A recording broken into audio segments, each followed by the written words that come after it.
Welcome to Kenton Teaches. Enjoy the video. You begin by confirming essentials. Make sure Mac OS is supported and you have a stable connection.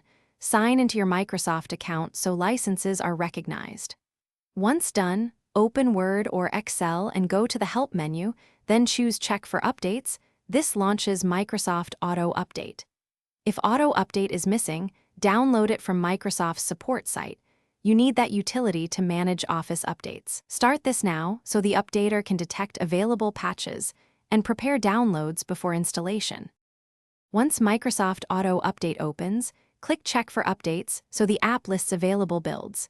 This is crucial because Auto Update resolves dependencies and version order.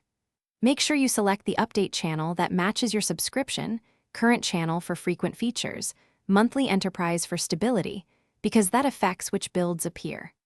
Now close all Office apps to avoid file conflicts, then allow the updater to download and install. Progress shows percentages and estimated time, so stay patient until installation completes. After installation, you should open any Office app and check About to confirm the new version.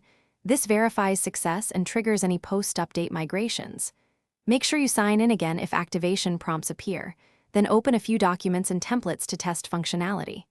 If something goes wrong, one key troubleshooting tip: quit Office, remove Microsoft Auto Update and its preference list, Microsoft Auto Update 2, list. Reinstall Auto Update and rerun updates.